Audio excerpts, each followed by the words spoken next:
Morning, y'all. How's everyone doing this fine Monday morning in November?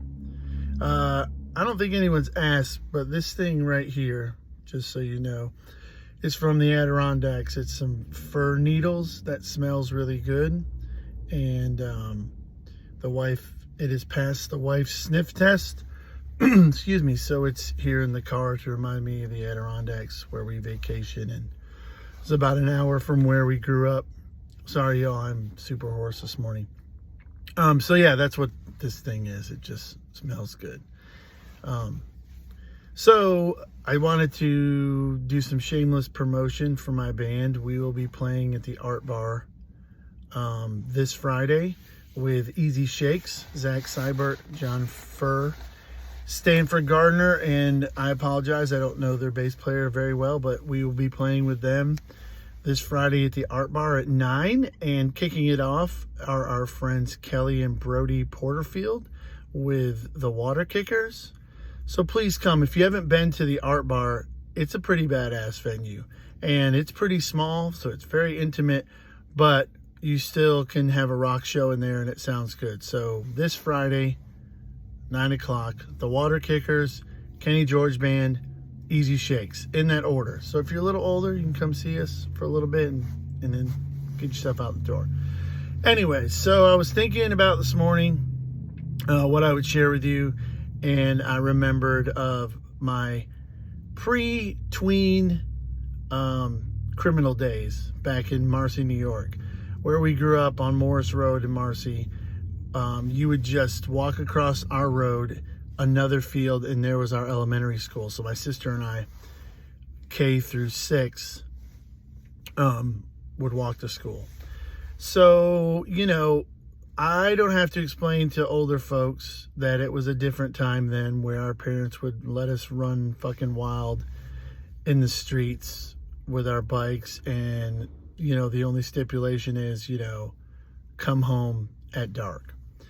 So this particular night, I didn't really come home at dark. And what had happened was, we would hang with different ages of folks. At this time, I was about 7 or 8. I tried to fact check this with T, my sister, to find out exactly what age this thing happened at, this particular story. But let's just say, for the sake of argument, I was 7. And this plays into the end.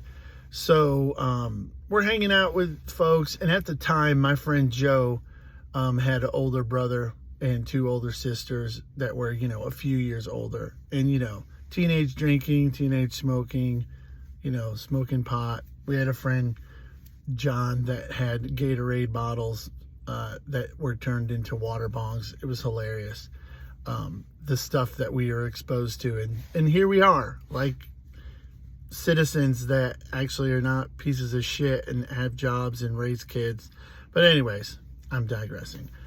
So this particular night, we were hanging out with, you know, some older kids and stuff, and I guess they got the idea that they wanted to break into the elementary school.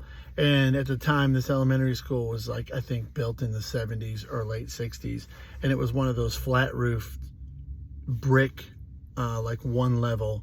You know, maybe the gymnasium was like, you know, 20-foot ceilings, and the auditorium was a little higher, but all the classrooms were just like one floor. So one of the older people got on the flat roof, and you could literally lift up an air vent and you would be in the hallway. So they did that. This is all after the fact. I didn't know how they got in. So they come to the gym and they open the double doors to the gym. Well, I'm like 7 years old. I'm like, what's going on? I may have shared this before. I've definitely told people I'm a candy ass. Like, I don't want no trouble. I'm I've been punched in the face once by somebody that was like 5'9", and I think since I didn't go down, I scared him and he walked away. But I've never been in a fist fight, you know, never done hard drugs, any of that shit. I'm a candy's ass. I'm a candy's ass. No, I'm a candy ass and a mama's boy. So I'm there with these kids hanging out. You know, my friend Joe's the same age as me at this time, like 7 or 8, maybe 10 at the most. He's smoking cigarettes with these kids. Like, it was like fucking Oliver Twist. For that part anyways. I mean, we weren't pickpocketing and drinking gin, but anyways.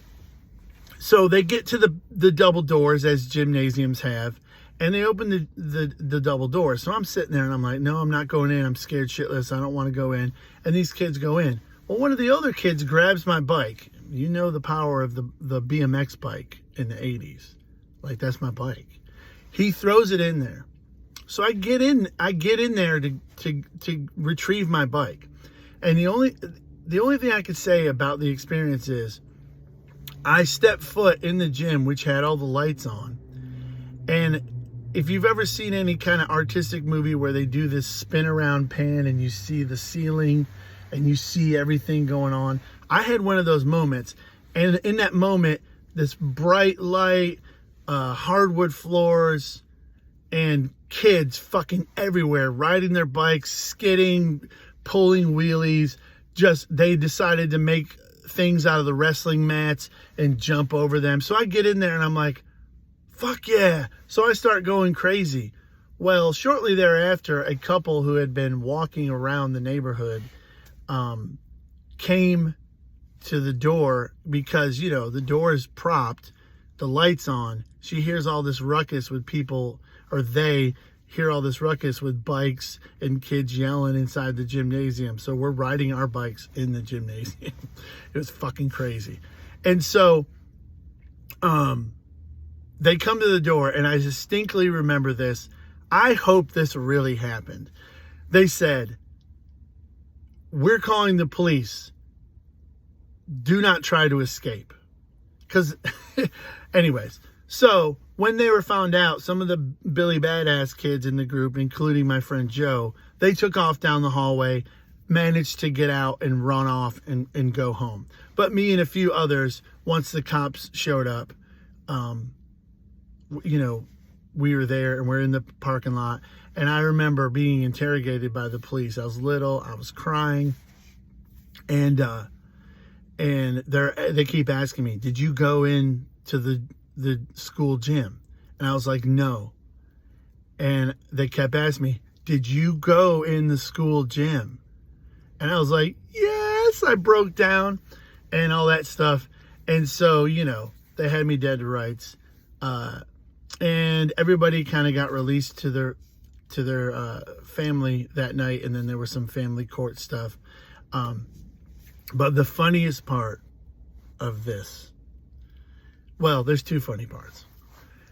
The most funny part is, while I'm there, my friend Ron is there, who was in my old band with me, and we've known each other literally, like, he's a year older than me, so we've known each other since he was in first grade and I was in kindergarten. And so Ronnie's standing there and a few other people are standing there, and my mom yells across this yard that I told you about. We'd step over the road, and it was a 2-lane road. It was paved though, and she yells, "Randy, where are you?" And then she's like, "Randy, come home." And I yell back to her. I'm like, "I can't, Mom." She's like, "Randy, come home."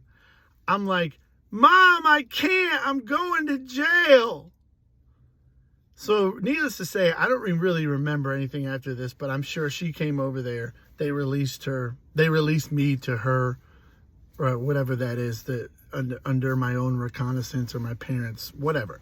So we go back and come to find out that whatever age I was, because I was born in May, and I think pretty much everybody, including my friend Joe, who was in the same grade, were older than me. I missed like the cutoff date to be charged as a juvenile and go to juvenile court by like 1 day or a week or something. So I never got a record for that. The other funny part of the story is all the people that escaped, including Joe, which I specifically know Joe because Joe and I were the same age, they show up at their house, and the police are there when he walks in the door, and they're having like coffee and donuts at his parents' house, like waiting for him. So he ended up getting like charged, and I'm sure was expunged at something. But anyways, kids, Don't do drugs. Don't break into elementary school gyms. Just ride your bike and have a good time. And come home when your mom yells for you.